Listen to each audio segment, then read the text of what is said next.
And you can do it. Oh, yeah, there you go. You can let me know when.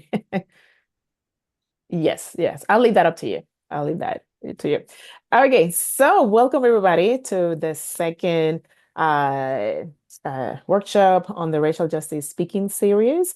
And today we have the Reverend Alexandra Zareth. Uh, she has many names. So I follow what she wants me to say, but I know all of her names. So so I'm like, how do you so that people know her? Okay, so so, so Alejandra is my sister from another mother. We went to seminary together. Well, that is not necessarily true.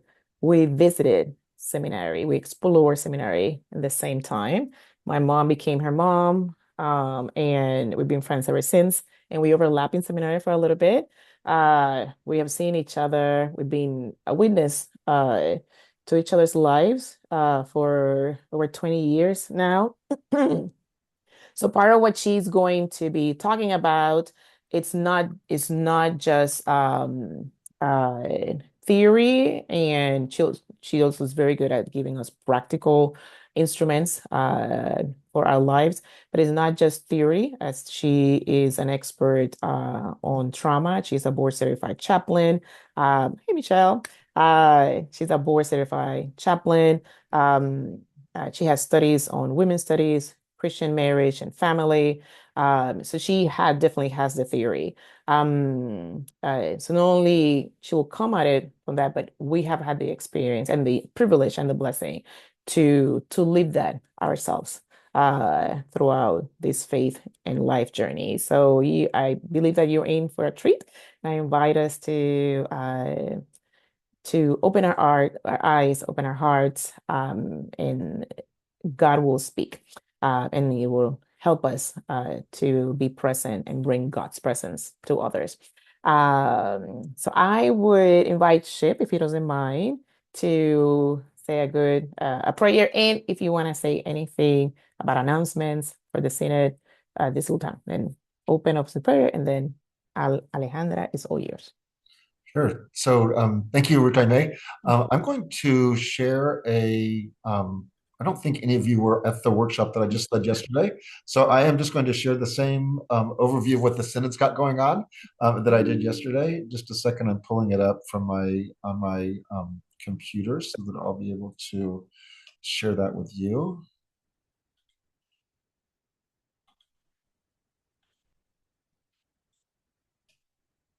Let's see. Do you see that now? Great. So, as you know, we've got a presentation today on racial justice. I announced that yesterday. We have a monthly preaching workshop that is usually the first Wednesday of the month, but the one on July 8th, we're missing the first Wednesday. We're going to the second Wednesday. Safat Marzuk is a professor at Union Seminary in Richmond. He's going to lead us on preaching about immigration. Then Deborah Mumford from Louisville Seminary is preaching justice with pictures. With both of those, there could be some overlap with issues of racial justice. So you might be interested in learning from them particularly. If you need Zoom training, we've got 3 Zoom trainings for boundaries left in 2026. We are going to be rolling out some ministries on AI from the grant we've received. We received a $100,000 grant, and we'll be talking about the ministries that we'll be rolling out the ministries beginning in September and probably fuller force the beginning of 2027. But I hope you'll take advantage of those. And then we had a Christian nationalism workshop yesterday with David Congdon on the theology of Christian nationalism. It was quite thorough, quite thought provoking, and also quite academic. I had a message from somebody today saying it presumed more knowledge than people might have. This is on our YouTube channel already. But if you want one that's a little more basic about Christian nationalism, this one from April from Miranda Cruz, Christian nationalism beyond the buzzwords, is probably designed more for people who don't have the background in that area. So I'm going to stop my share and pray that this will be a great workshop today. So let's pray. Gracious God, we are so thankful for Ale coming to help us learn about what it means to live in a world where people carry trauma in their bodies, especially people of color. God, open our eyes to the issues, help us to understand what we can do, both to help ourselves, but even more to help others. We thank you for the expertise she brings. We thank you for the chance we have to learn from her. We pray in Christ's name. Amen. I have to say also before she starts that she was a preaching student of mine way back in the day. And so I'm so happy to see you leading this. So thank you. Thank you. Yeah, lots of overlap, and I'm super honored. Thank you so much. I am a product of Chip's love and compassion. While I was very scared and overwhelmed in seminary, he was very gracious, and I'm so honored to continue walking alongside in different capacities. So what I'll start off by saying is I do have 20 plus years of working in trauma and living in it for 40 plus and right. And so I'm going to be really transparent about it and say I may discuss things that are very heavy, right? That's what we're here to talk about. And so I'm going to model for you what I think is really important, and I'll talk about it at the end when we discuss practices. I'm lighting a candle, and I'm lighting a candle intentionally because rituals help us signal to our body and our spirit and our energy like we're moving, right? And so I'm inviting you to do that, right? If you that's what you helps you, get a candle, I don't know, sip a tea, like Ruth I knew I had a tea, like she knew when we logged in. She was like, you probably up to you. I sure do, girl. Because these things are hard. And if you hear my tone, don't think it's because it's lack of respect. It's real awareness of this embodied truth that we all walk and live in. And we don't use nearly the tools that we have available to us, and we don't tap into the knowledge we have in our bodies, in our spirit, in our relationships to work through all of the stuff. And so I want to put that out there. And we'll start with 2 deep breaths, right? Because this is heavy stuff. And I need to name that, right? So get yourself comfortable as you need to. If you started with no camera or you do have a camera, you want to turn that off at some point, totally fine. Totally fine. It's important that you know to take care of you as we discuss heavy things for as long as the spirit allows us to discuss them. And I'll use our time together to flow, using the soil and what's buried in the soil and tending to the garden. That's kind of the movement of how we'll work together today. We'll talk some technical things and then we'll get to discussion. It's really important, I also think, to me that you don't walk away thinking that you were supposed to become experts and I didn't do my job, because that's not what we're here to do, right? Like we're here to figure out how to do community life better because that's Jesus' instructions and assignments. And so that's it. We're going to walk away more informed. If you want more in-depth definition than what I give, great. Just let me know. If you want less, totally let me know. I'll tend towards less because we don't need to be experts. And because I teach a 13-week class on race, right? And so it's very hard to teach that. And that's just one word of what we're doing today. So that's to name where we're at today. So take care of you. And I'll start with what are we talking about together, right? The title included the word community life. So this is what I think tells me is community life. Let me know what you think. Understand community life as this covenantal relationship where we decide to walk together in mutual support and encouragement and accountability. Not saying it's the only definition. I just want to be mindful, right? This is my operational definition for our time together.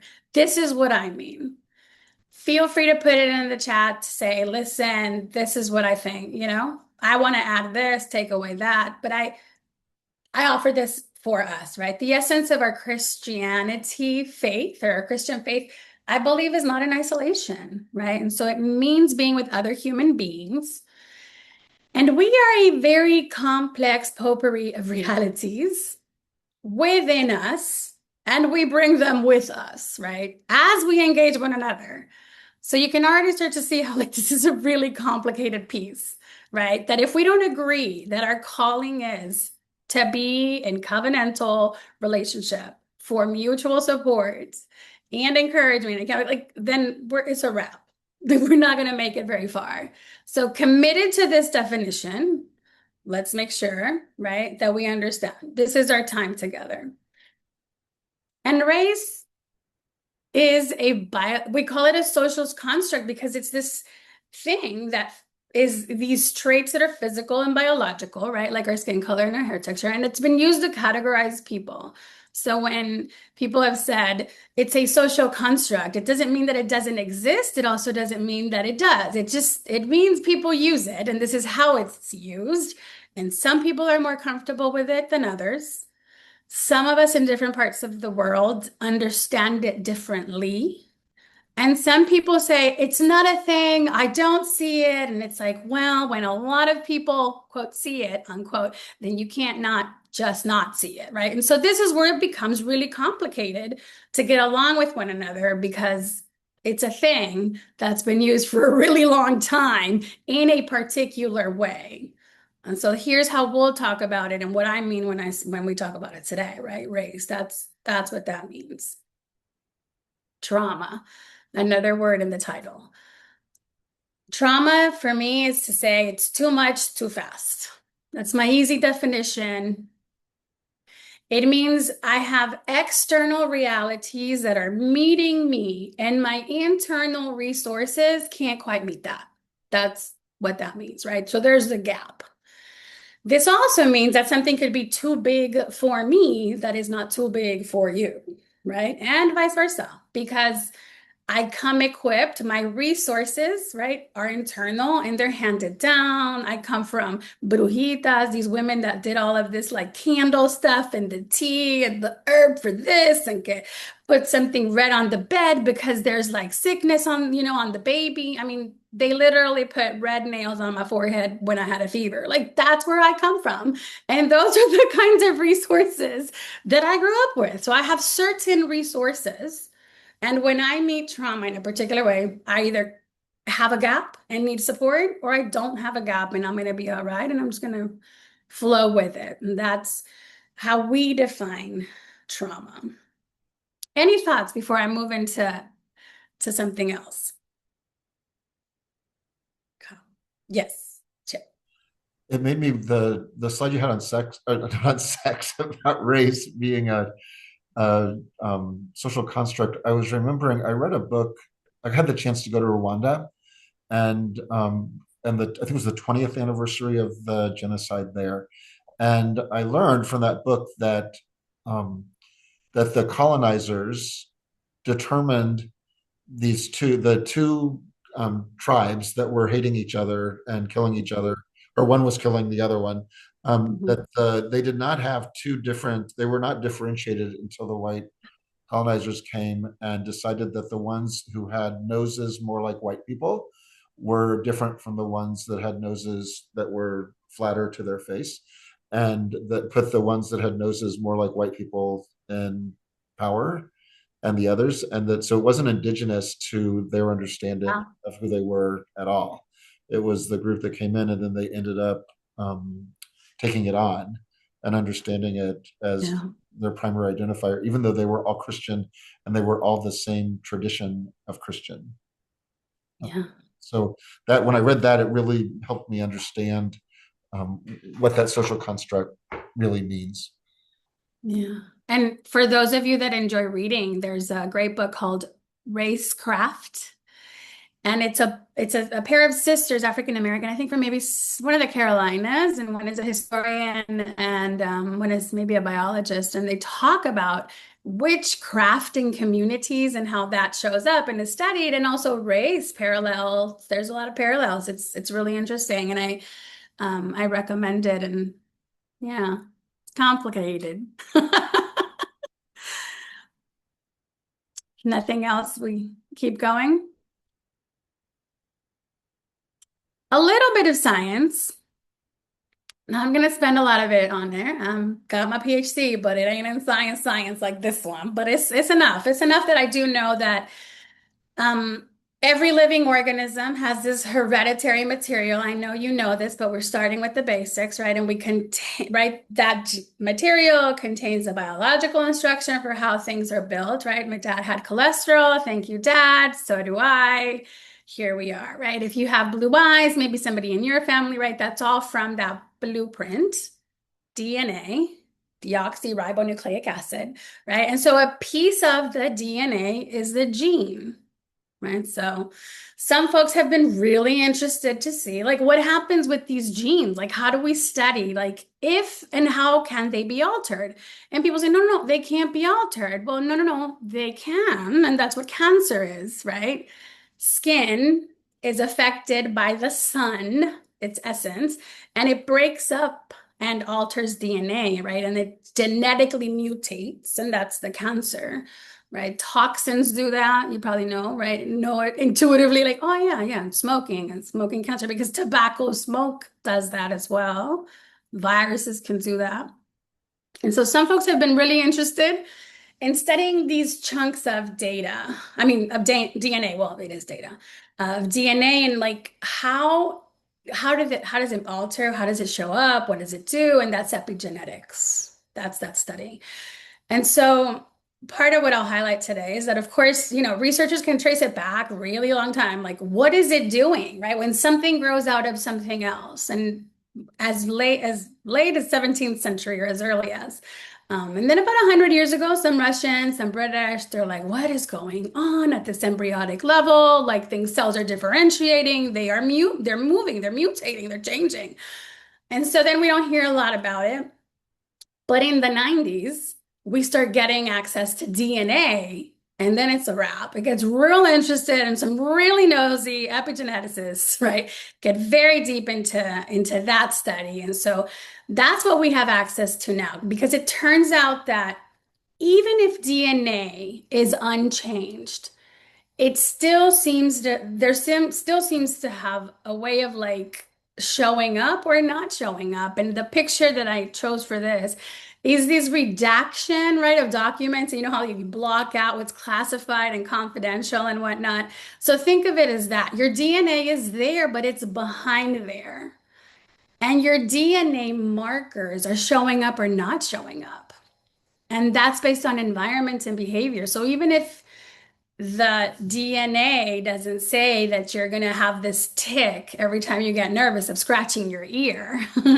If it's like tagged by environment or stress, then it shows up, right? So you need to have both of those things. And it turns out that environment and behaviors like diet and stress, and they study like children of tortured or people who were born from people who were tortured. So in the embryonic level, right, when they're still in utero, they're having an effect and they grow up and they're birthed, they have asthma.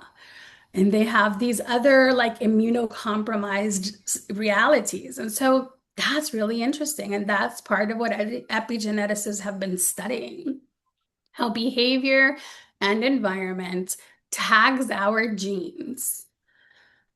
And so it's interesting because if you think about how the redaction can happen, I can give you a book, but if half of the book is blocked out, then we're not really reading the same story.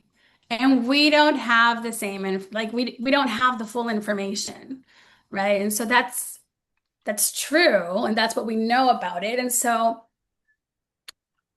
that's true that we have our hereditary things that we bring in, and then we have these environmental things that we bring in. And so, what does that mean? I mean, I think some of us can maybe recognize that maybe our temper resembles the temperament or the temper of one of our parents, right? If somebody grows up with a particular kind of parent that maybe their stress at work made them very angry. Then you become this kid that's afraid and always looking for micro expressions. And then maybe that attention to detail makes you a great accountant. Or it makes you a terrible micromanager and nobody wants to work for you, right? Like that's how those paths end up like existing. And so it gets passed on. And so it turns out that if and when these things happen, if and when, then it means something else, right? If I grow up hungry, food insecure, if I grew up in a militarized zone, if my parents and grandparents were separated and put into concentration camps, then hereditary material gets blocked, and that's how it shows up. And so you might know this from like when grandparents or maybe grew up in like America's Great Depression and they saved everything, right? And they used everything in the cupboard. And maybe the next generation doesn't know how to discard. And maybe they're really good savers and they've got a great like bank account for savings and they have their college kids, are paid for the college, right? Maybe they're hoarders. Again, same kind of stressor and environmental behaviors, right, that end up moving us into these directions. And so extensive studies have been done with trauma survivors and their children and their children and the descendants. And yeah, it turns out they carry these genes, these markers. It's like those stress hormone systems get altered altogether. So we're not starting at the same place. Because if we didn't have resources to deal with the stress, whether it's colonization in Latin America or, war-torn Rwanda, right? If we don't have them, then we don't survive in the same way. And so if the culture was more connected to the earth and was used to rhythms, then maybe they understood that this too shall pass, right?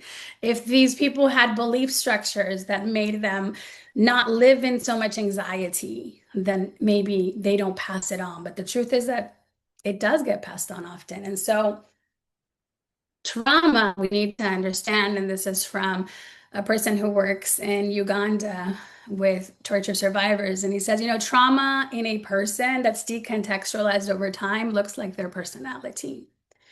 And trauma in a family that's decontextualized over time, it just looks like a family trait. And trauma in a people decontextualized over time, we just call it culture. And we normalize it and we think it's like, oh yeah, totally fine.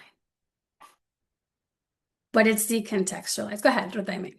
Can you give an example? I know what you mean, but I don't know if it would be helpful to give an example of each Sure. I to make think sure that we understand what you're saying. I'll stick to my family so y'all don't think I'm Yes. picking on yours. When my father had a lot of anger issues, I'm a child of an addict, and it became this thing of like, you're just like your father, right? When things were reactive. And the truth is that that was not a personality trait, that was a sensitivity, right? The hyperreactivity in me. And my hyperreactivity becomes this like thing that made my mother uncomfortable, right? And so she's like, well, you have that personality. And it's like, that could have easily been like, I'm not dealing with you because when you get like this, I can't talk to you. You're just like your dad. That's a personality. That becomes a personality. It's completely decontextualized from what's actually happening. It's a child that doesn't have the right resources. Like, it's just scared. The kid is scared. Da, da, da. So kind of like that. That's one, right? And the family trait gets excused from generation to generation. Ah, sí, those are the González. The González get like that all the time, right? And so then it becomes this like thing. We just own it. Oh, you can't tell the González nothing because, oh my goodness, right? And so then it's just like completely this thing that is also learned, right? So we've excused it. We're curious, which will be one of the practices. We were never curious about where it came from, what's really going on, what's behind that. We didn't do the work. We don't care. We're just gonna, meh. So it becomes this family trait that we then just pass on. And it's permission giving without accountability, which is why it's destructive. And of course, the trauma in terms of culture, it's like, oh, well, I'm Mexican. So they might be like, Mexicans don't care, right? And I'll use this like all of these others. I'm sipping tea. Like my godmother's in the hospital today. I was in the ICU all day for the last 2 or 3 days. I'm just here chilling with you all, sipping some tea. Well, does she not care? Well, Mexicans are too laid back. They don't care. Like this is what Mexicans do. That's how it shifts to culture because we don't make any curious and indagación. Like we don't look into it, right? Like we're not curious and go behind like what's actually going on. And so then we make excuses like these particular people get angry fast. The angry Black woman It's another one, right? Like we are afraid. Why? We're not even going to get into it, but the angry Latina, the angry Black woman, like it's a thing. It's a thing, right? The supervisor told me you have sideways anger. I was like, I'm not sure that's a thing, ma'am. Like she was a trained professional psychotherapist like myself. And I was like, I am not sure anyone writes about sideways anger. Can we what is that about? Right? Said my silence was uncomfortable. And I was like, my silence. Like okay, that's how it becomes this like culture. So questions, thoughts.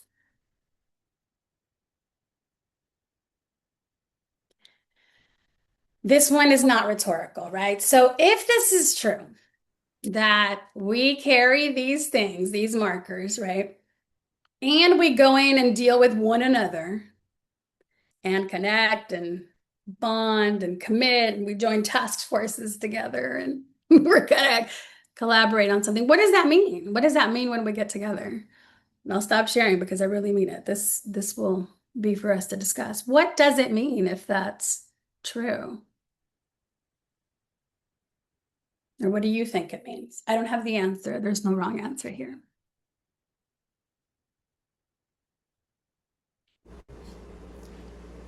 I think it means that my decontextualized stuff is going to bump into your decontextualized stuff without us seeing what's bumping into each other. And then we, as you said, we start making assumptions about the other person without even knowing what those underlying effects are.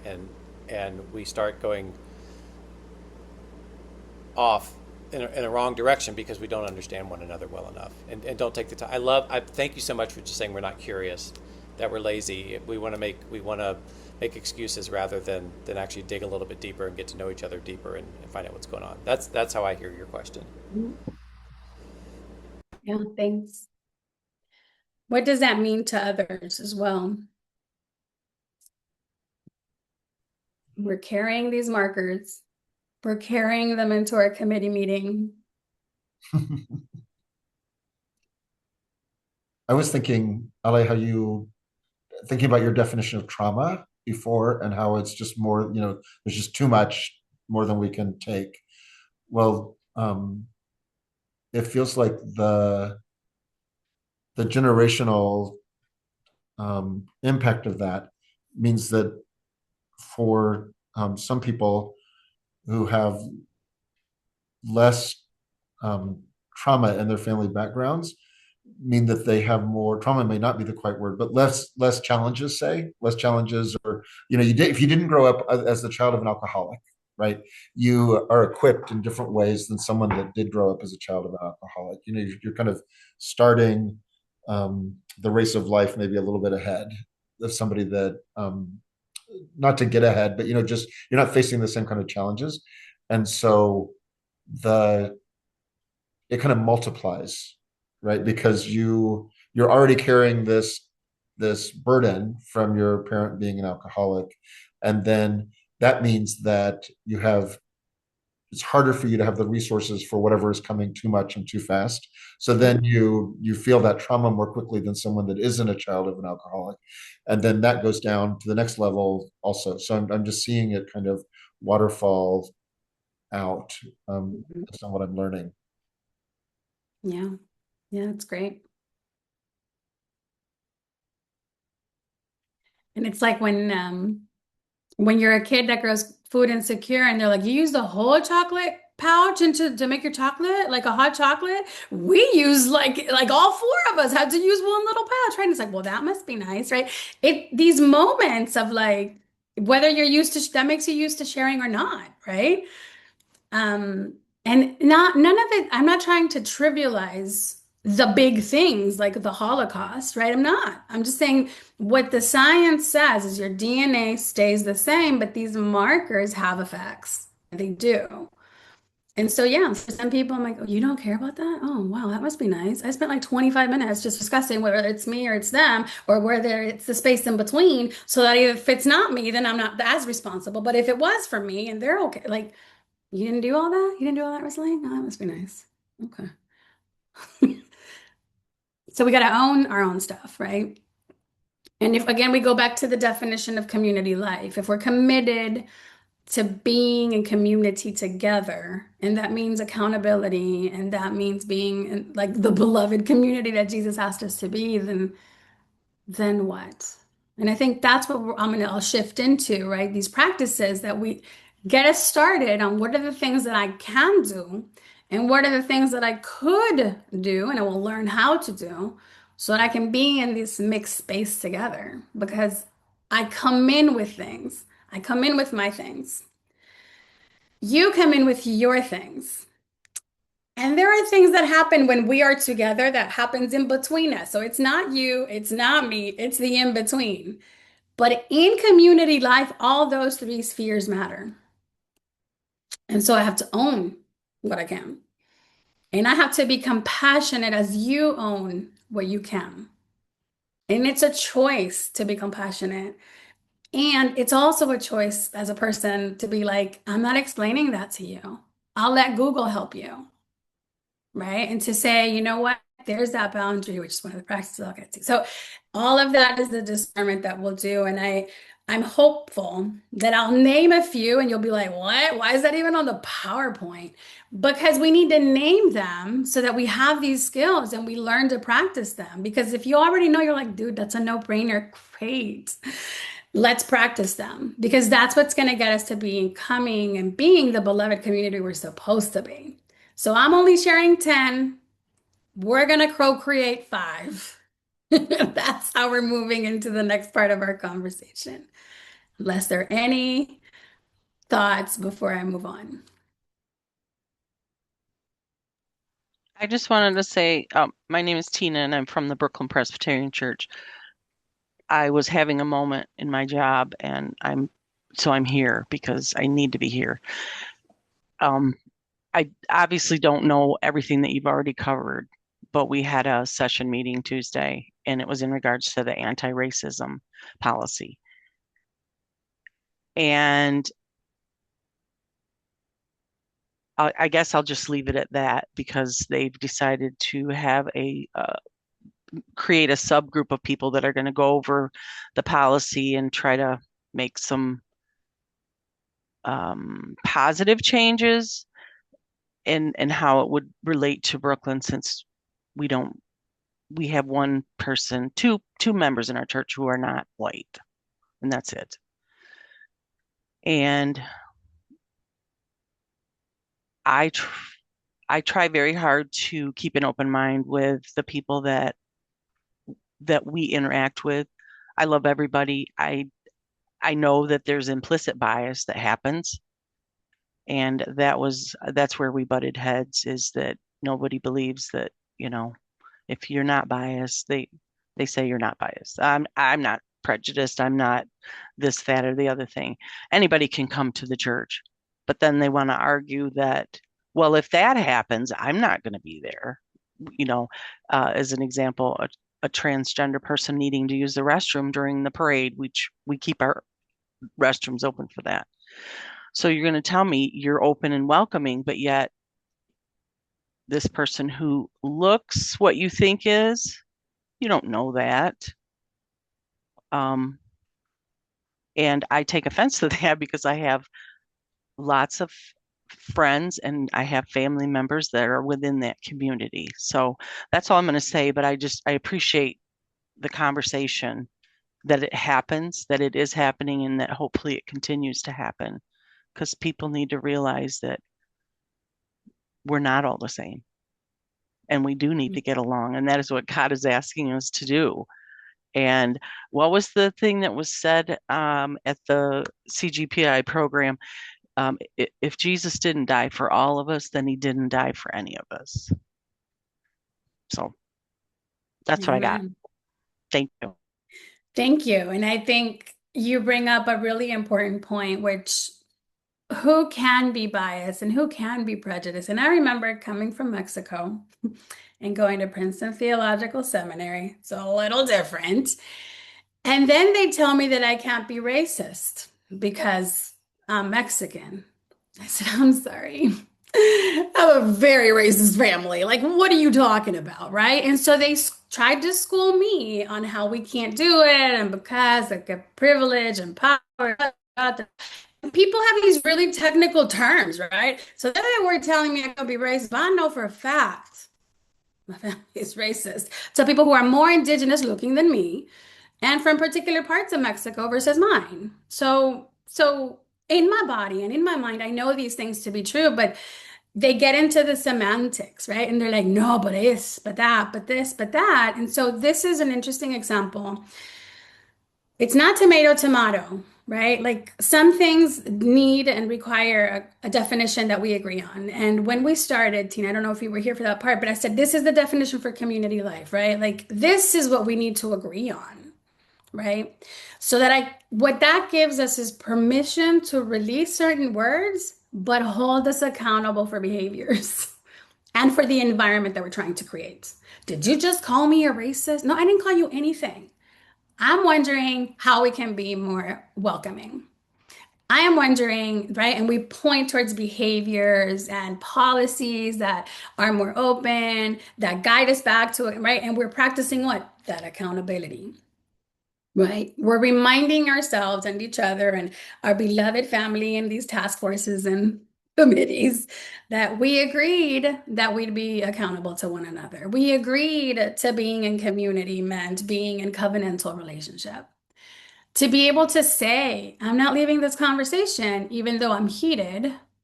And so what I'm gonna need is 5 minutes to go outside, and then I'm gonna come back in. I don't want to leave this conversation, right? Because I'm in a covenantal conversation, a covenantal relationship with you, and I want to stay in the conversation, right? And so these are the things that we need to make sure we are arguing, quote unquote, about the same thing or debating the same thing and not the wrong. Like we're gonna waste a lot of time if you're gonna discuss whether or not we have or don't have bias, right?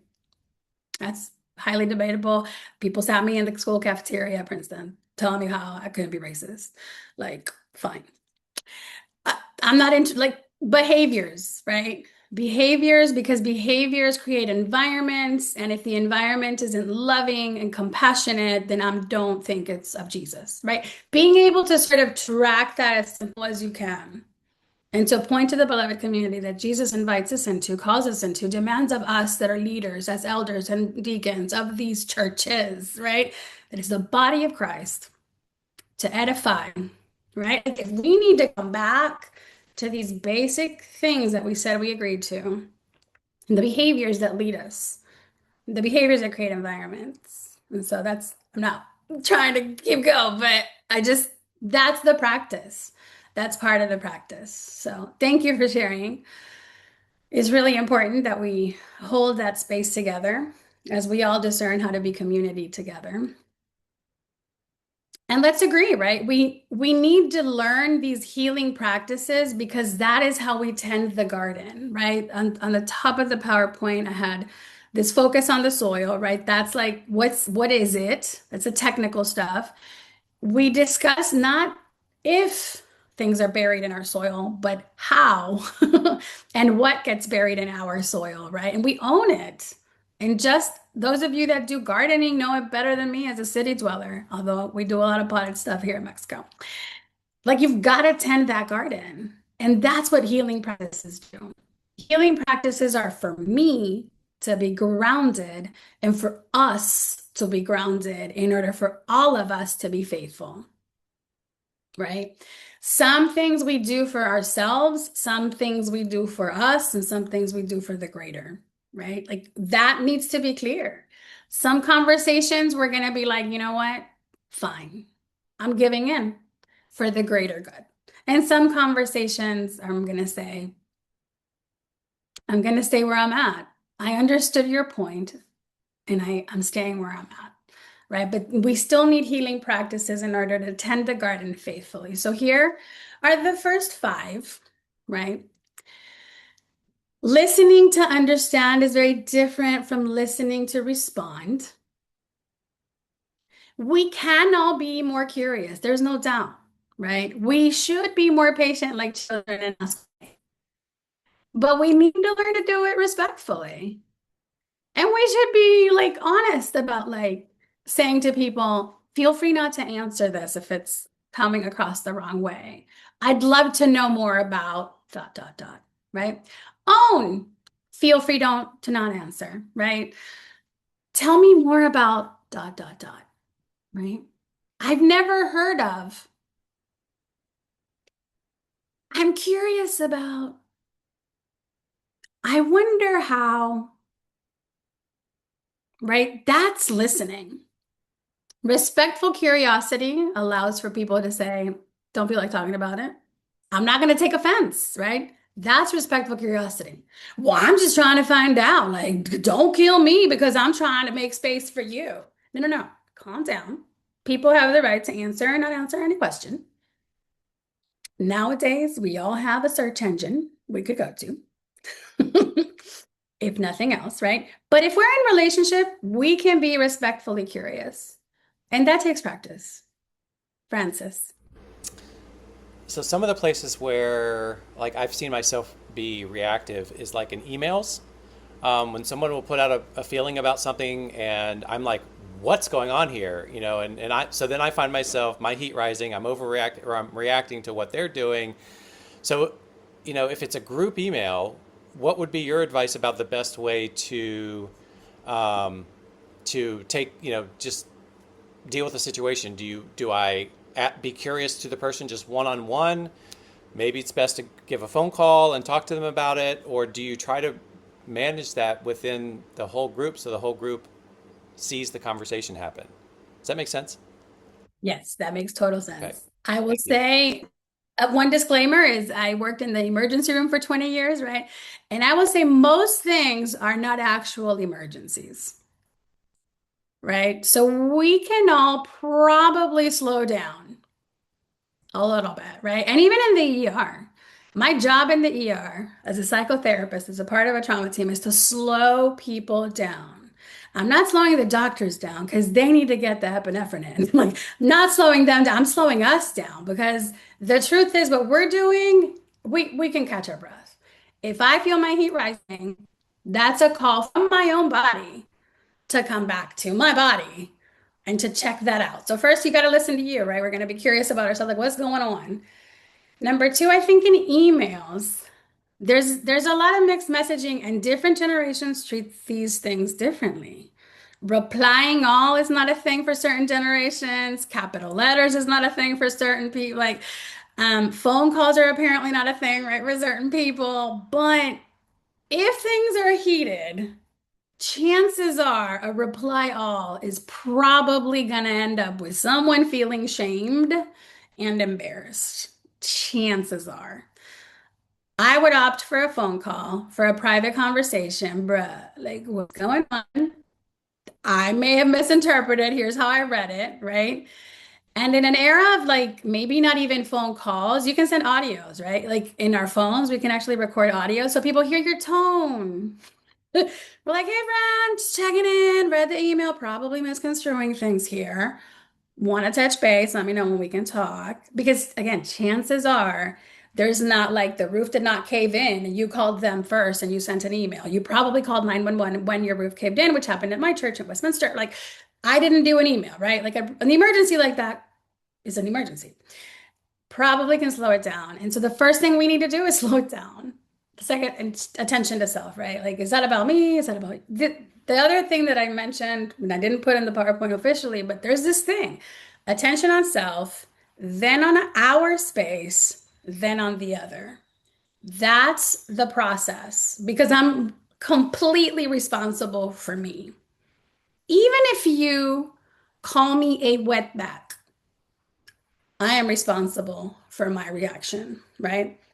If I am hurt by what you just said, I'm going to own that. I'm going to be like, you know what? I'm responsible for me. Then I'm responsible for us, for I co-create together. And then you're responsible for you. But I got to pay attention for me, then our intersubjective space, then on the other.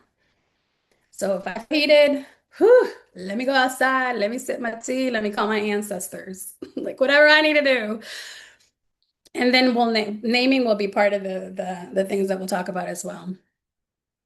So listening, right? Number two is multisensory sort of grounding, right? That's when people tell you, like, using your five senses, things, five things you can see, like four things you can smell, three things that you can hear. two things that you can feel, right? So these are the ways in which you ground yourself. Why? Because typically, when we're like worked up, we're not grounded. We're like, whoo, riding a wave of emotions of somebody else or of a situation or a da-da-da. So you got to come back, come back. Some people do 10 jumping jacks. Why? To raise their heart rate and bring them back to their own body, right? Like until they're like, whoo, I'm out of breath. Yeah, bring it back to you, right? That's how you ground yourself. Go get to your kitchen, get a piece of ice, put it on your forehead. Why? Because there's like neurons that get like woken up that might be chilling because they think that, a tiger, saber-toothed tiger is chasing you. Because in our like nervous system, there's no difference between real or perceived. Whether a tiger is chasing me or not chasing me, it doesn't matter. If I think it's chasing me, it's a wrap. And so a piece of ice on my hand is going to bring my attention to the hand and the piece of ice. And suddenly I have a chance to ask, right, to just ground what is actually happening. So as many grounding techniques as you can have, that's really vital. Self-compassion is this thing that sounds like a very simple thing, but it turns out it's a lot more complicated. And self-compassion practices, as they've been like sort of coined by a particular researcher who did a lot of VA work with military troops, said first, you have to be mindful, like, and ask the question, what is actually happening? Step one, what is actually happening? I'm getting an evaluation from my boss. That says I need something. I'm getting an evaluation. They said I needed to work on something. So what's actually happening? I'm getting an evaluation. Keep it as simple like as possible. What is actually happening? Being mindful. I'm getting an evaluation. My mother is sick. That's what's happening. My mother is sick, right? Like what is actually happening? Because if I have a panic, if I have an emotional response, I'm going to be like, ah, is it about? No, no, no. Like what is actually happening? My mother is sick. Chances are, whatever you're able to break it down to mindfully, with mindfulness, right, is a shared human experience. Our mother is very sick. For millennia, people have been caring for their aging parents. That is a shared human experience. I am not alone in this, like, oh, poor me, I'm suffering, my mother is ill. No, no, no. Human experience. We care for our aging parents. That is shared. What would I tell somebody, step 3, that's going through that? Because that's what I would need to tell me. That's where the self-compassion practice comes in, right? So what is actually happening? It's probably a shared human experience. What do I need to tell myself? That's self-compassion practice. Number 3, boundaries. Boundaries, boundaries, boundaries. There's a boundary training, a couple more left in the year, Chip said at the beginning, right? Like boundaries are essential. Some we need because people misbehave, and so now we all got to sit through them. But at the end of the day, we need boundaries because I need to be clear about where I end and you begin in a healthy way, right? And if I can't get to where you are, I need to be comfortable with that. Because there's a boundary, and you have the right to set a boundary, and I have the right to set a boundary. And what's uncomfortable is the ambiguity of like, what? And so if you don't let me in, I need to learn to be okay.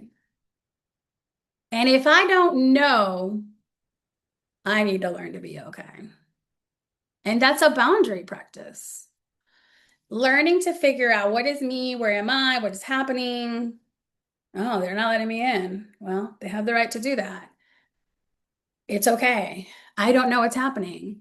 It's okay. I'm showing up how I can. It's okay. That's boundary and focus, right? And it's very hard for us to name our embodied thing, right? Like we're all worked up. People tell me all the time, I'm upset, right? Because I'm a psychotherapist. So they're like, I'm upset. And I'm like, yeah, upset means nothing to me. What do you mean you're upset? Like, is that angry? Are you crying? Are we grieving? Like what does it feel like? And people don't even know. I don't know. Where do you feel it in your body? What do you mean, where do I feel it in my body? I just told you, I'm angry. Okay, yeah, but like, do you feel it in the pit of your stomach? Do you feel heat rising on your feet? They're like, you're so weird. And I'm like, do you feel your hands getting clammy? You look red like a tomato to me. Do you feel the heat in your own face right now? Right? We have such a problem sometimes naming what's happening. I think this is terrible. We'll say what we think. And then people will say, I feel like you, dot, dot, dot. That's not a feeling. I feel that your emails, pause. That's not a feeling. I feel the next word needs to be an actual feeling. And if we need to get everybody in our synod a feelings wheel, so be it, right? Like, let's be clear that when we say we feel something, it's a feeling. And number two, naming it, right? Like, I feel nervous. That email that I just saw, I'm not replying to all because I feel a little nervous. I'm a little scared. Okay. Like, I'm just going to be honest with you, bud. Like, those were some words. That was a choice. What you said in that email, that was a choice. I'm worried. I'm worried. I'm worried that someone's gonna reply to all, call us all out. This is a lawsuit waiting to happen. I'm nervous, right? I am remembering what happened 10 years ago when brother so and so, right? Own it, name it, right? Within your circle, within your people, name it. Pause before I go to the next five. Thoughts, reactions, questions, pushbacks. Not everyone, and I'm meaning myself specifically. So having one of those wheels with the feelings on it would be helpful. Sometimes you don't even know what it is you feel. You just know you're overwhelmed, Mhm. and you might not even know why. Mhm. Yeah. Because our system gets flooded. Our system gets flooded. And for many reasons, we are all on edge right now. For many, many reasons. Ruth, I mean. Thank you for saying this. I just want to remind us that Ale reminded us in the beginning that if we need to take some time, we can practice those practices that she's teaching us. If we need, time to turn off our cameras or breathe or come back to our bodies, I just want to remind us that we can, that it's yes, that is okay. And that's one way we can care for ourselves and care for one another. And if at any point you want to share with someone, we did not assign a chaplain or something like that. But just let me know and and we'll support you in that way. Because again, we're practicing new things. So thank you, Ale. And then one last thing that I want to share is that different generations do different things. And at least my former generation, my mom, my grandmother, my aunts, um, we have, they tried their best to master the art, the craft of using words to express. And now we're moving into mastering, not mastering, but reclaiming that connection that we have as part of the creation of God to connect with nature and with creation and that involves our feelings and our bodies. And this is kind of a new thing. So it can be scary and it can create uh generational friction as well. So I'm thinking about how how we're teaching our kids. Now I have a 3-year-old, and she has an emotions wheel. I mean, so we're teaching them like this is disgust, right? And this is happy, and some of us adults we did not get that. We got no, I'll tell you how you feel.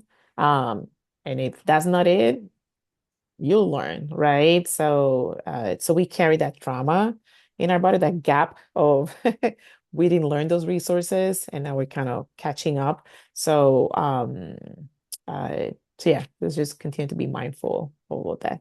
I wanted to say that. Thank you, Ale. I'm going to put in the chat a page of my website where I put resources that includes that feeling wheel and includes a couple practices. I don't think they're great. I know they're not perfect, but there's something, right? Because I don't think that there's enough resources out there to help us go inward. And in a time when so much is happening everywhere, we need as many resources as they can. They're not perfect. Again, they're just for some consideration. I think I want to say, again, I want to hear from you all. I think we're going through a lot. I can tell you from like the science side of things, like more people are more medicated. And that points to the amount of stress that human beings are carrying left and right and center, right? Human beings who are the church that we are called to be one with. More medications, more anxiety, more stress, more uncertainty, more depression, more diagnosis of things because we know more imaging, more testing, more. It's tired. It's a lot. And that's just the science of things. That doesn't include the prices of gas and all of the other things. So there's a lot going on. Other thoughts?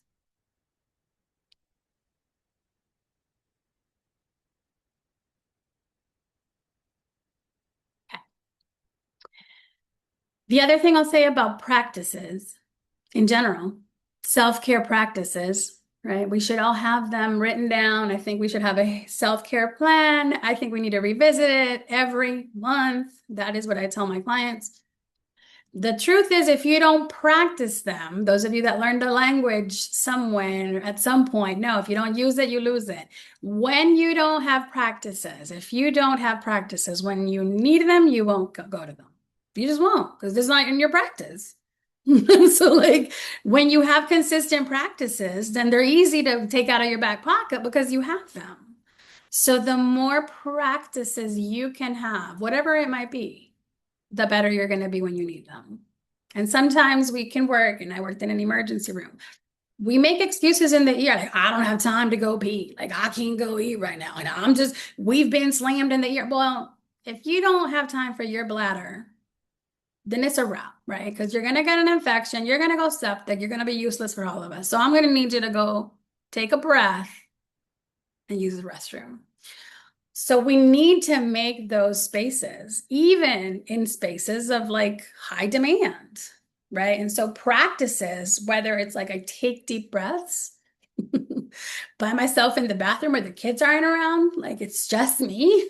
I don't need to go use the restroom, but that's my private space, right? And so you're going to close the door, you do 3 deep breaths, you're going to do, or whatever. Maybe you want to do the jumping jacks to bring you back into your body. Maybe you want to go do the ice thing. Whatever practice, again, if you don't use it, you won't have it when you need it.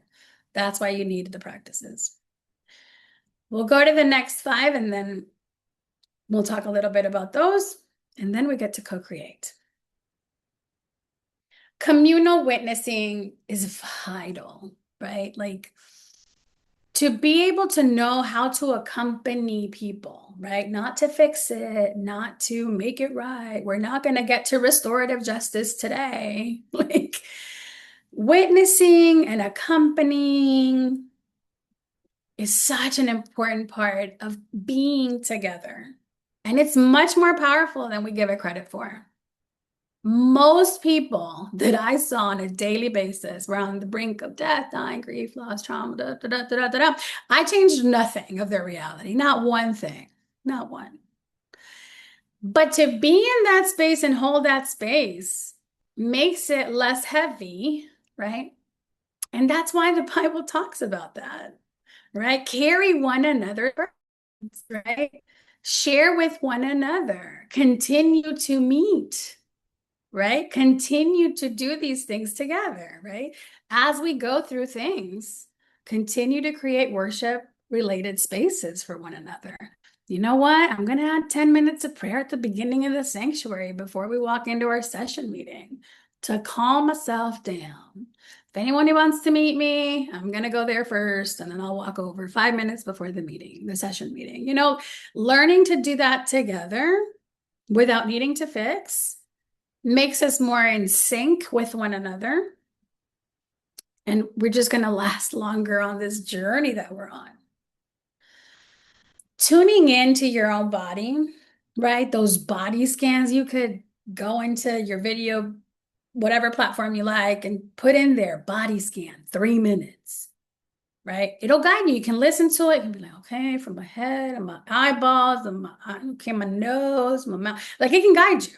You can put the time, but if you don't learn to tune in, you walk in radioactively into things that don't need your radioactivity. Right? If I don't own, like I'm really not with it today because I've been in the ICU for the last 2 days, so I'm gonna do my best to be tuned in. Like being able to name that, you need to be tuned in. You need to be like, I drove here. I hope there were all green lights. I don't think I'm all right here, right? To be able to own that your body, your embodiment is vital. Capitalism, thanks to industrialization, tells us it doesn't matter. Like that is the messaging we've been getting for a very long time. That has been passed from generation to generation. Your embodiment doesn't matter. Productivity matters. That's not true. Our bodies, as I am sure we all know on this phone call, our bodies will send us the invoice for what we have been doing to it eventually. There's a saying in Spanish that my dad used to say, and he would say, El diablo te saca a bailar y te deja con la cuenta. The devil takes you out to the dance floor and leaves you with the bill. Okay? Like, like life will do that to you. Like if you keep demanding productivity like you're a machine, the way capitalism demands of us, eventually we break. Like every machine. So our embodiment matters. Tuning in and making space for us is vital for survival. Period. The end. Humming. Humming is an interesting one that I think we take for granted. Our vocal cords, when we sing, when we hum, right? We end up giving this vibration in our throat that can 100% move your mind and can stop it from racing. If there's a hymn that's connected to your grandparents that reminds you of what, like all of those things together, like they just center you and they send these vibrations to your brain that needs to slow down, that needs to be with itself, for your body to be with itself and feel safety. Humming is a very underutilized practice that I wish got more more attention. And it's so easy. And it's so easy. You carry your vocal cords wherever you go. It's always accessible. And I highly recommend it. So syncing with your body is to be able to hear your heartbeat. This is where the jumping jacks are good for you because that's one way to go back in when life and stress and emails and kids and partners and they're all like calling and you need to go back in. And I'm having a hard time, but I'm going to go back in, right? And so feeling your own heartbeat is a way to sink in your own body and just come back. Just come back. And I started off and lit this candle as part of my own ritual that I think is really important. I think rituals are very sacred and sometimes they can be shared and sometimes we need rituals of our own. Humming reminds you of praying cats. Yes, Chris. Yes. That's actually part of what they do when they are feeling safe. And so they are vibrating and telling you that they feel safe. And yeah, so that's very similar. And rituals, I am a huge fan of rituals, in part again, but probably from my native traditions. And one of the things that I would do after every case was wash my hands. Obviously, everybody in a hospital, they've got to wash in, wash out, but I would really wash my hands. Like I would wash my hands, and I grew up Catholic, like every other Mexican. And I did Our Father, as I was like washing my hands, and I wouldn't even take the report of the next patient. I would put my hand up because I'm still like doing the Our Father. And it's not until I am done with the Our Father and I'm watching the water go down the drain and I close the tap and I grab the thing and I start drying off and I take a deep breath and then I look, eye contact to my colleague. What do you need? Okay, I'm ready, right? So they learned, like, Alex isn't ready. Don't mess with her. She hasn't washed her hands. And I would tell people, I haven't washed my hands. Like, oh my goodness. They'd be like, oh my goodness, I'm so sorry. And I was like, uh-huh. Like, let me go wash my hands. Like, that's a boundary because I need it. Like, most of them are like atheists. They don't give two right? If about me and my practices. They don't. But they were like, oh my gosh, she's not going to talk to me. No, I'm not going to talk to you. I'm offended that you didn't let me dry my hands. Right. And so it's a practice and that you've got to have them. You can make them up, but they need to be yours.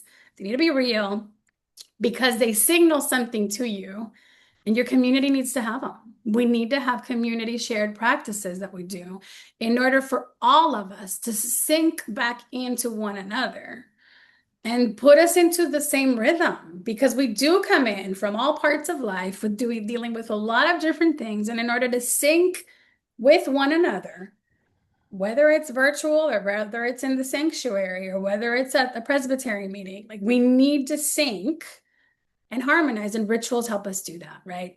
We're all going to light a candle and then we're going to sit and I don't know, take 3 deep breaths and we're going to go with 3, 2, 1, and you name it so that it's easy for people to follow this and get in the rhythm. That's what makes these rituals harmonizing. And when we're in harmony, we're in flow, we're not opposing one another. Like we're able to have more clarity. We can slow down and we can say, you know what? I was probably hangry. Like I hadn't had my, give me a Snickers bar. Y'all know how I get about those things, right? Like being able, and then we can, I use humor, but you don't have to use humor, but we all have to use honesty somehow. I use it to kind of bring it in, but whatever you need to own. I need to own, right? And I can tell my girl with I made, girl, what is going on? Like, do I need to check you? You're gonna check you. Like, what's happening here?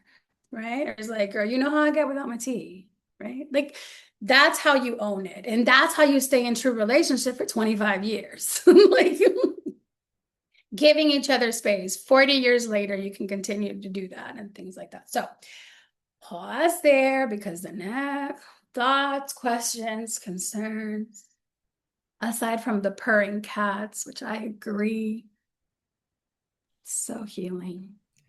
Okay, I think I missed what happened between comfort with ambiguity boundaries and communal witnessing. I was probably lost in the emotion wheel, but can you tell me what what was in between? Oh, I'll share it again. Okay, The thank naming, you. the embodiment.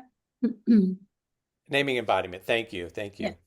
What we feel Yeah. and how people are sneaking. I feel like you, dot, dot, dot. That's not a feeling. That's an observation.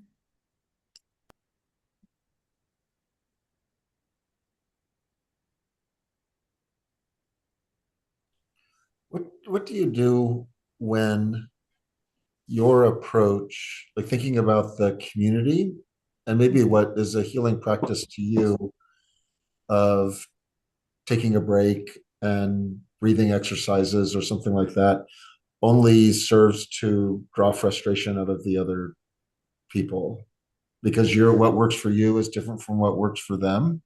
So let's stipulate that they're at their best also, or they're trying to do their best also as you're trying to do their best, but that you just have a conflict in the way that you like to deal with these things. What do you do to resolve that?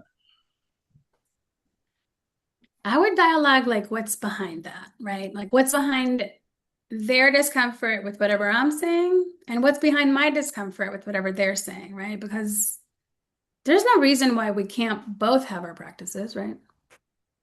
I can I can imagine people being like, oh my God, here we go. Alexandra's always got us talking about them feelings, you know? Like, let's own that. Like, Alexandra always is going to bring you to your feelings because your feelings are in your body. And Alexandra thinks that your feelings actually do a lot of sabotaging if you don't keep them in check. And you can then say, I disagree. And then we can say, great. So, how do you think we should move forward? Right? Because what if you tell me I'm not in the right headspace, right? And I'm like, that makes sense. What would be helpful is what I can ask you then, right? No, pues, I need more breaks. I need more water. To be honest, I haven't. I'm like, okay, let's do more water breaks. I think that's actually not a bad idea. So there's flexibility, which it was not one of the 10, and we can add as the 11th, right? Flexibility, like there usually is. We just don't tend, Presbyterians, we don't tend to give it a lot of space. So, Yeah, thank you. mhm. Sometimes I have to release things, right? Like, I think it's really important that we light a candle. Well, they're illegal in this building, Alexandra, so I can't light candles, right? Like, we have a policy about that. Okay, that's fair. I'll rethink that, right? I mean, it sounds like a dumb example, but it's the practice. Other thoughts? I really appreciated just the call to attentiveness of what's going on within our bodies, and especially your statement, the body will send us an invoice of how we're doing. Like, yeah, that's so real. So thank you. Yeah. Mhm. A little side note, I got a little kitten here just sitting on my lap and purring. So yes, very, very real. We're all jealous of the purring. Cat videos. Don't judge. Some people like cat videos, and that's how they distress. To each their own.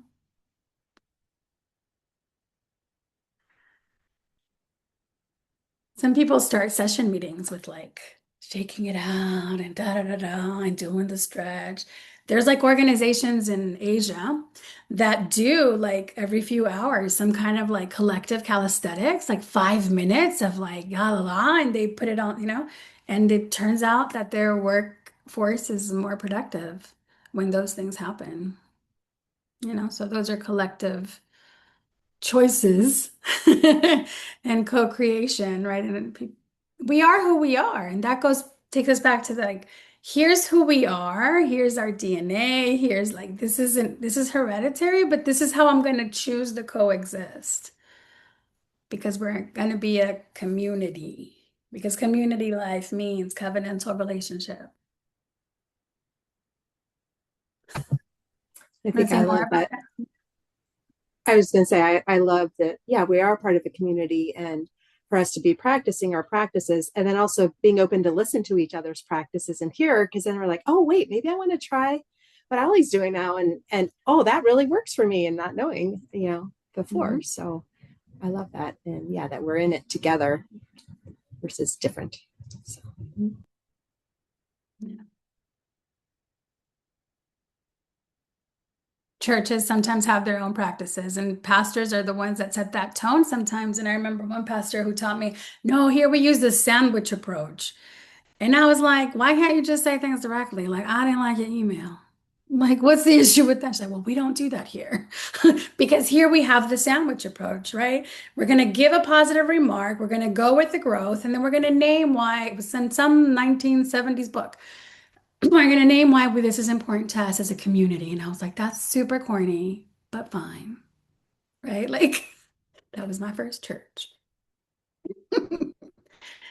That's how they get created, and we get to do that.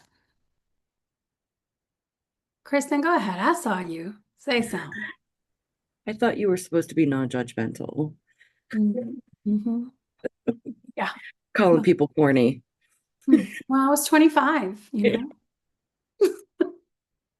I'm licensed now and have ethics committees and da da da. But, I was a fresh little seminarian and I met Chip.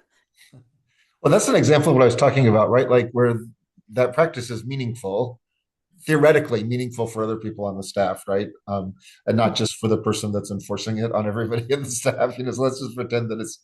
But then there's like this, like there's a bit of submission if you think about it communally too, where you have to say, this is what works for this community, even though it's not my preference, and I can do other stuff on my own or whatever that is helpful for me. But if I'm thinking about couples where one person wants to talk it out right away and one person just needs space, and like you got to figure out how to navigate that. And I would think that for any kind of community, you've got those same dynamics.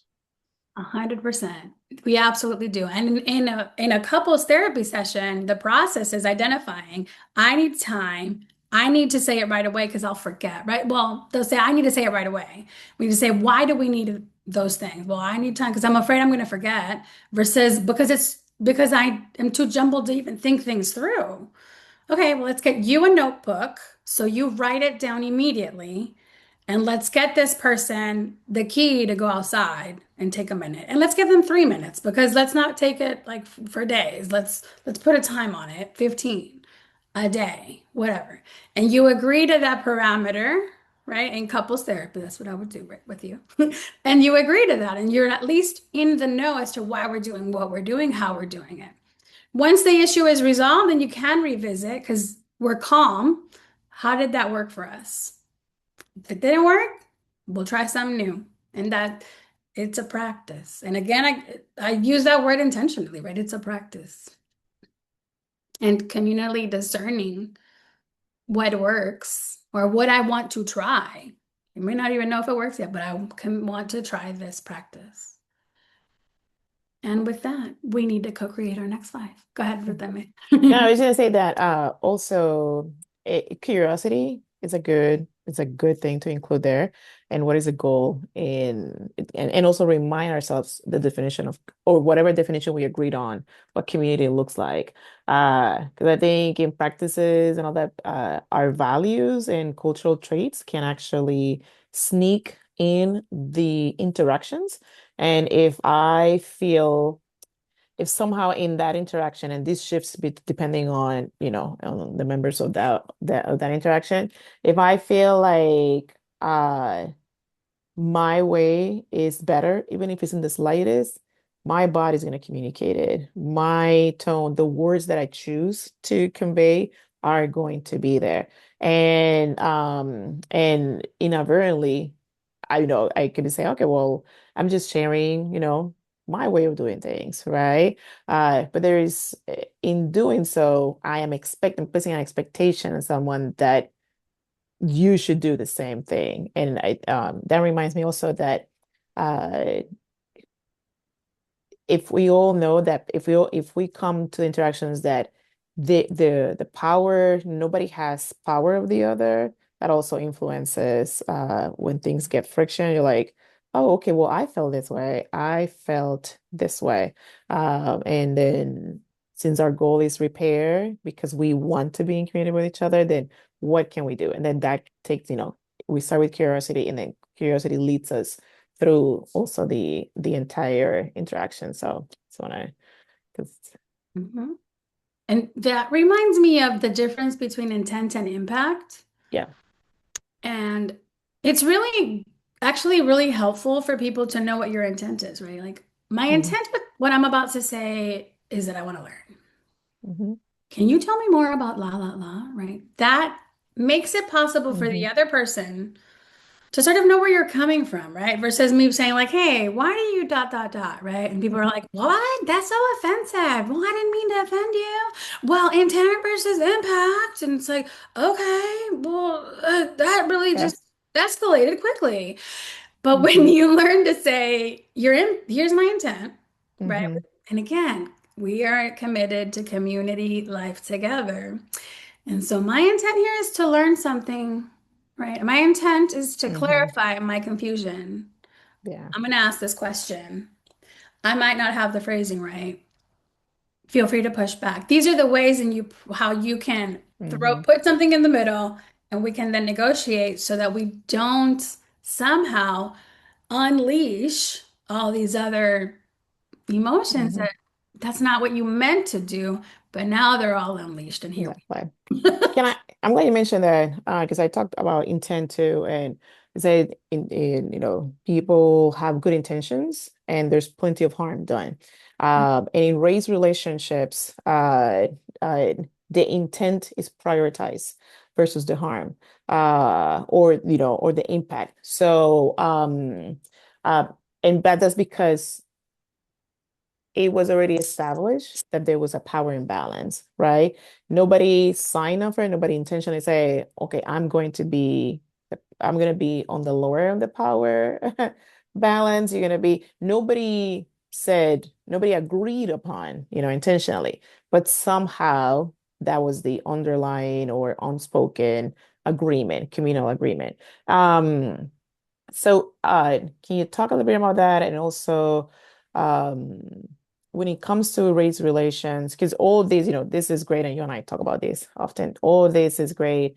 But when it comes to race relations, where there is the majoritized, they're members of the majoritized culture and they're members of the minoritized culture. There is an unspoken social cues and not social cues, but social agreements. And then there's a harm that is unspoken, but we still carry it in our bodies, and it will show up somehow, somewhere. And the last thing, if you can talk about it, is that all of this works as long as or all of this is helpful and healthy. And the assumption is that we want all those things, that every member of the community and everybody who is in the interaction is actually healthy and wants what's best. But what happens when people are manipulative, which is, I understand it's not always the case, but when they're manipulative, when they're utilize coercive control, when they're abusive, that can come from a pastor, from one member of session who is the loudest, and you know, or we want to welcome someone that who looks different than us, but we haven't done the work internally. I mean, can you talk a little bit about that? If that doesn't derail you too much. No, it doesn't derail, but that was like 37 questions in Of one. course, Um, you choose, but just thought yeah. that. So I'll start by saying, Bye, Sue. bye, Sue. Thanks for joining. Good to see you. After saying goodbye to Sue. Yes. I think there was something in there that you said, like, we have these social agreements, and Mm-hmm. I would say we do not Mm, social agreements. mm. I think there's an assumption that there are Thank you. social agreements, and I think there's an assumption that we have norms. No, no, no, Mm-hmm. no, no. I Mm, didn't even enter this conversation assuming we exactly. knew the words meant what they think they meant, right? Mm-hmm. And we agreed. I Mm-hmm. put them at the table. There were no pushbacks, no questions, no this, Yes. right? And so then we said, Yes. okay, with this Yes. definition, we're going to continue the next 2 hours. Yes. That's a really important thing to make sure that we're all doing Yes. at the Mm-hmm. practice, right? Like, clarity of why we're doing what we're doing. Mm. Because you're right, people do come in as if we have this social agreement already. But the Yes. truth is we don't. And if we take Mm-hmm. seriously what we discussed about epigenetics and how environments and and how we're showing up, and we're all wandering in as this beautiful mix of potpourri of Mm-hmm. shenanigans and truths and behavior, like Oh, we're just carrying all that beauty in mm-hmm. as human beings together, then Yes. your kid getting in trouble and suspended again is gonna affect how you show up. And if you can Mm-hmm. own that for you, which Yes. is what you're responsible for, Mm-hmm. then I can own my stuff too better. Exactly. Right? Mm-hmm. So no assumptions. Today may have been a hard Yes. day. Today was a good day because in Mexico, we're all excited about the World Cup. Yeah, So but they you were know called. what? Yes. I don't care where you are. It could be in the ICU. We are all watching that. Okay? Yes. Like that, but we need to own it, right? And Mm-hmm. so we need to name it. So back to the boundary, people can Mm-hmm. come at me, whatever, and I can be like, Yes. whoa, whoa, whoa, whoa. Mm-hmm. I'm not in the best space right now, Mm-hmm. right? I'm not in the best space. Another practice is assume positive intention, which I remember being Mhm. like, well, that's nice. I bet that works for all of y'all, right? But honestly, I thought, you know what? There's a lot less energy extracted if I assume positive intention. Mhm. And the Mhm. minute I learned to do that as a practice, Yeah. I'm a lot more chill. And I Mhm. can easily rise, but I'm a lot more chill Mhm. because I'm just gonna assume you meant that for good. I misheard that, and Mhm. you probably said good morning. And I'm Mhm. gonna keep it moving, right? Assuming positive intention is probably Mhm. best. Is it always true? No, it's absolutely Mhm. not true. And I cross the Mhm. border every day, sometimes 2 or 3 times a day. It is Yeah. not the intention Mhm. of a militarized border. Mhm. I don't have time. Good morning. How are you? What'd you have for breakfast? You stay hydrated. It's 105, bud. Okay, bud. Mhm. Like Mhm. how we choose to show up matters, Mhm. right? Mhm. People coming with their great intentions, hurting us, you can tell, we can learn to say, Mhm. I bet you meant that for good. I'm assuming you mean that. No disrespect with that. I'm not sure I'm going to answer that right now. Mhm. The end. Or I'm not ready to talk about that right now. Mhm. Or that's a really complicated thing that probably deserves more than the 5 minutes we have. Yes. But thank you. Thank you for at least. Right. And so some of those things, they go against this assumption, Mhm. right? And we need to be gracious about it. Like if we are a part of the majority culture, and if you were Mhm. out here, you'd be the minorities, right? Yes. And you'd be Mhm. speaking another language. Like I'd have to be aware of that, and I ought to be. And if Mhm. I'm not, you have every right to be like, "Hello, English." Like, "Ay, Mhm. perdón, you're right. I'm so sorry." Right? Like, you have every Mhm. right to do that. And Mhm. so there's no offense there, but there's a Mhm. reality of like, I'm owning me. Mhm. I'm owning the space that we're co-creating. And Mhm. it's by doing that, you're inviting people to own them, right? To Mhm. own their stuff, to own their truth. Can I ask a clarifying question? And then people are Yes. like, yeah, okay. Right. And you're asking for permission. Is this a Mhm. good time? People would make phone calls and they're like, hey, I want to talk to you about da da da da da da. Whoa, whoa. Is this a good Mhm. time to talk? Yes. Right? And it's like these tiny little things that if Mhm. we were to ask them regularly, they become integrated into our practice Mhm. and people feel seen and loved and heard and appreciated Mhm. and they show up better. We just do. We just do. Mhm. People are like, oh my God, I think she loves me. It's like, well, I mean, yeah. Unconditional positive regard will do that. Like, I'm trained. So I don't know if that answers all of that, but Yeah, it's just it taste. names, right? It's a It names. taste. It gives us language. It tastes. It gives us a taste to continue talking about it. Because yeah, a lot of there's a lot in what I brought, but um, I, yeah, we don't talk about it, and from experience, and this, I know that depending on people's intention, even though we assume positive, Mhm. uh, people co-opt this language and these practices to uh, not for the betterment and the health of the community, but for their own, and more harm is created. So, And I think as leaders, and I'll say this because I think that's a great point. People may or we can assume positive intention, mhm, and we can also be seeing the bad impact. And exactly, so that's where the boundaries are vital, exactly. right? And to be able to name, like, I Hmm. assume you do not mean harm. Hmm. Here's what I'm going to request we do. Hmm. Yeah. Here's a path I want to propose for us to move Hmm. forward. Hmm. Right? Like, I'm not even arguing about your intent. I'm just telling you Exactly. how we're going to move forward. Hmm. Because here's what we want to get to, right? We want to Exactly. say, and again, if you agree on what community life means, or you Hmm. agree, like this is the motto of our church, da, da, da, right? Like if you can point back to something that you've already agreed to together, Hmm. then it's easier to put the boundary. And it's easier Yes. to say, like, totally fine. I'm sure that's not what you meant. Yes. We don't have to talk about that now. Yes. What I think we should do Hmm. today is Hmm. and that's when like our Yes. leadership skills get like that's Hmm. where like the skills get Yes. sharpened Yes. Yes. in order to be Yes. like, Hmm. I'm gonna put a stop to that. Yes. We're Yeah. stopping that now. Yes. Yes. So Mm. practices, what would we add? I'll show it to you, but it's still gonna be blank because we're gonna co-create these. What healing practices might we add?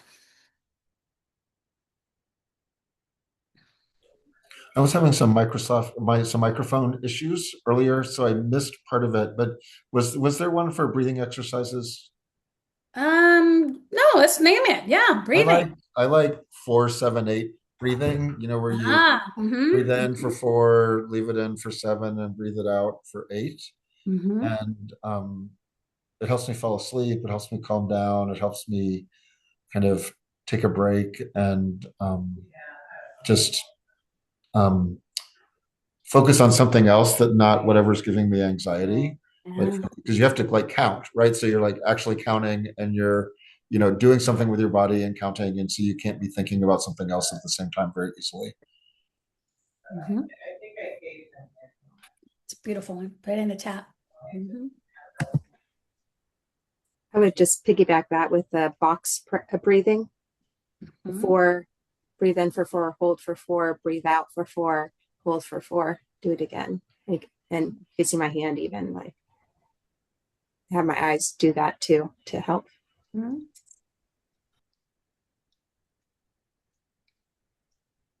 Isn't there a therapy that you do with that? That is it EMDR?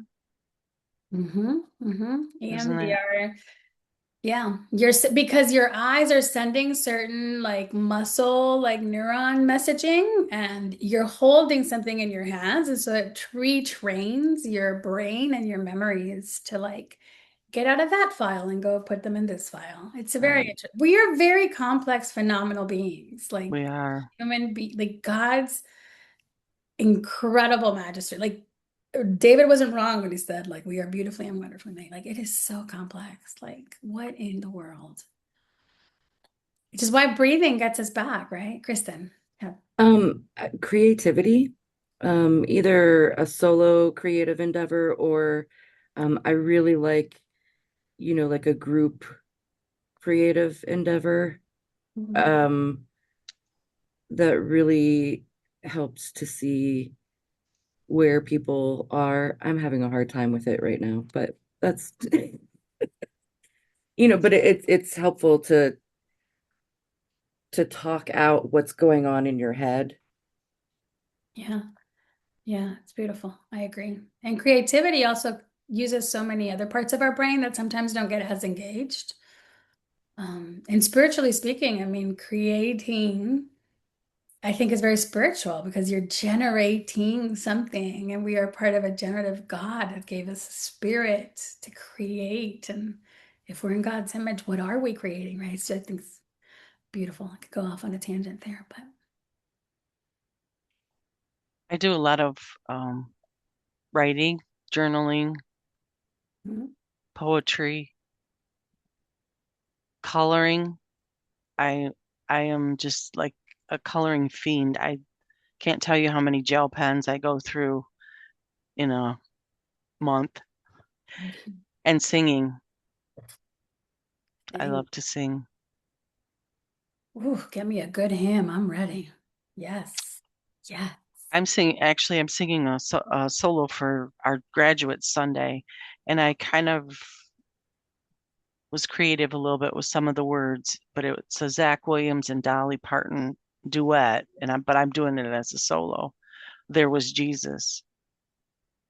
And if you don't know it, look it up and listen to it because it's really talking about all these things that happen in our lives and all the time that we might feel like we're alone, there was Jesus.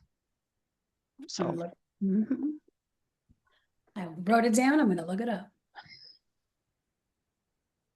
That reminds me, I worked as a consultant before I went to seminary, and I had this terrible client who will remain unnamed. And I had to drive from in between Dallas and Fort Worth to Fort Worth every day.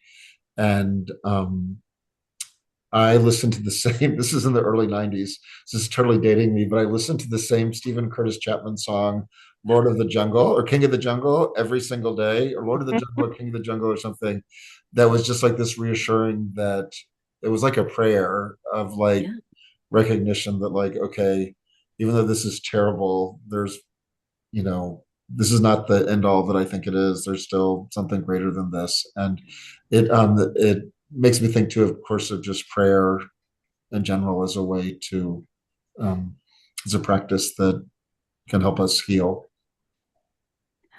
Love it. I don't know how to write that one in the chat, but I love it.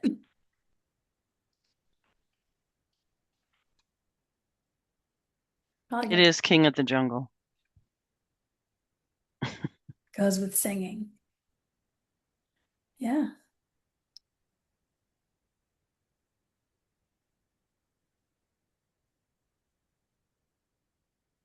What are others?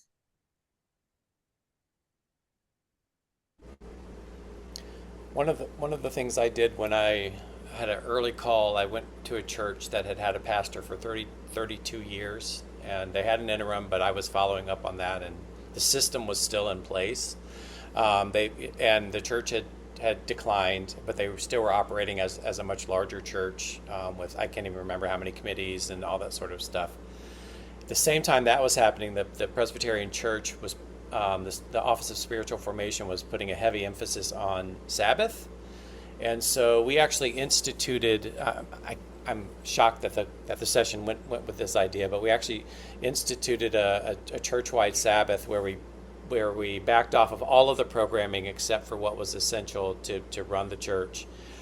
The session only met quarterly to make whatever decisions needed to be made, and it just gave a chance for the whole system to kind of shut down and recalibrate and then rebuild. And while we were in that period, we plugged in some what we called restivities, having it like Tizay meditative services, opening up the sanctuary for prayer. We built a prayer chapel where people could come in whenever they wanted to, and did a bunch of other things. But I think when the system is no longer functioning in a way that's best for the church to move forward, something that radical might need to happen, and Sabbath was just the perfect entree into that opportunity. So that's bigger picture than what you're talking about. You're talking more like our own exercises, but I think it really helped that particular congregation move forward in a healthier way. Creative introduction of Sabbath. Mm-hmm. It's so biblical too, and we don't. Indeed.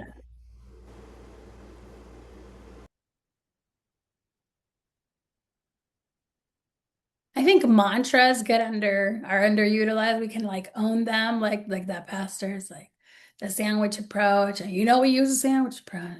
Like to be able to like have things that we learn to say. And clients would say, we're gonna get a t-shirt that says that. Like whenever I have my own, I have like should is a strong word. Somebody gave me a button. Is to say all bladders matter, because I would tell them, I need you to go to the bathroom, take a deep breath, and then come back to the ER, okay? Like, you are ridiculous right now. And that's I had pins that said all bladders matter. They don't have to be super spiritual sometimes, but they do need to be practiced. So that when you need them, you have them. And it's like an exercise, like when we do weights. It's like, oh, what is that? It's nothing. You're like, oh, that's a whole pound and a half. Oh, it's like, well, all right, well, let's start with the pound and a half,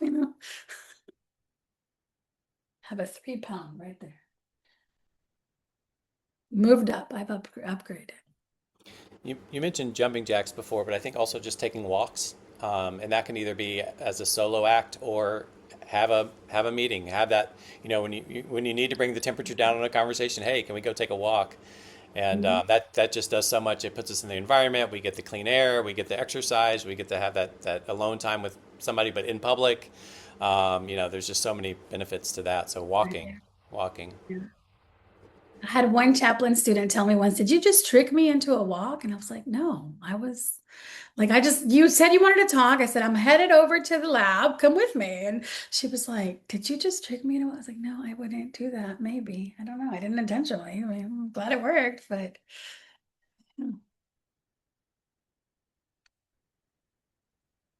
Well, you're doing great, guys.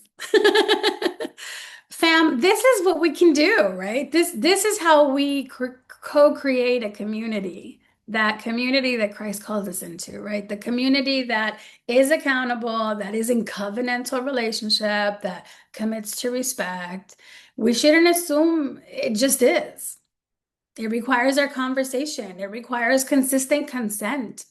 It requires agreement of words. It requires us not to ignore, like tomato, tomato. No, no, no. Some things are a little bit more important than that. So I want to make sure I get it right. Is this what you meant? Right? I want to honor what you said. So I'm just, it takes me a minute to process. I like to write it down. Can you repeat that? Because I don't want to mess that up, right? To be able to say that to our colleagues that we believe God calls us to be one with is vital. It's vital for how we get along. It's vital for how we understand. It's vital how we make space for them to name what their encoding is, right? The epigenetic encoding, like this is what we carry, and that's important for us. So I want to thank you. Thank you, Daniela. I'm reading what you're saying. I think this conversation that we're having, yeah, if we consider generational trauma, we also have to add to the equation that minorities establish the coping strategies and practices as they continue to be restricted by the context and social environment 110%. And part of my pushback with the word resilient is that it never holds accountable the system that's like doing all this oppressive. It's like, oh my God, you're so resilient. It's like, don't call me resilient, right? Because that's not enough. And that's absolutely true. And in some systems, some people, we don't start in the same place, like Chip put it earlier. And so that's really important to recognize. And so we need to continue to think these things through. How do we create strategies for me? Is how I help you create strategies for you and respect them. And there's some that we co-create and there's some that are just for you. And there's some that are just for me. And that's all we can do. And that's what we're responsible to. So I thank you for your time, attention, energy. I'm always accessible. You can find me. You guys are amazing for doing this work. I think it's vital that we continue to stay curious and keep asking the right questions together in safe spaces. So thank you, Ruth Aime, for creating this space and invitation. And gracias, Chip, for your constant presence and leadership and all of that you do. So bless. Thank you very much, Ale, for all the work that you do, for helping us, giving us tools and giving us practical true tools and giving us language and that we can include in our vocabulary. So thank you for being here. Thank you all of you for registering and for being here. If it's gonna be on YouTube, so the link is gonna be there. If you want to refresh or go back or even share it with other members of your congregation or friends and family, is gonna be there. So it's good to see all your faces. And yeah, if anyone can leave, we can stay here a couple more minutes if you want to ask some questions to our facilitator, outside of the group, that is good too. But if not, Chip, would you mind closing us in prayer, or anybody else wants to close in prayer? Even you, Ali, if you feel called to. I didn't want to put it on the spot but it's, yeah. I'm happy to. Yeah. Okay. Thank you, Ali. We take a deep breath.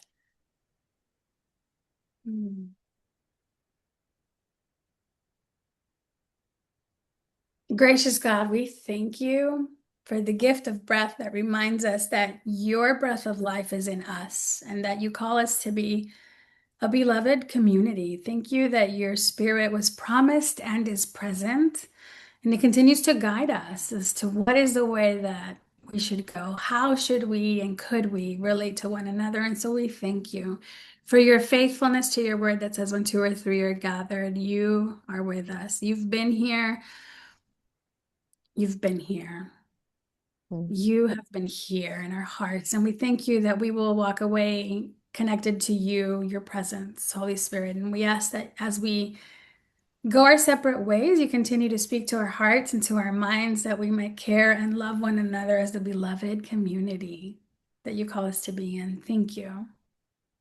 Thank you, Holy Spirit. Thank you. Amen, amen, amen, amen. Amen. Thank you.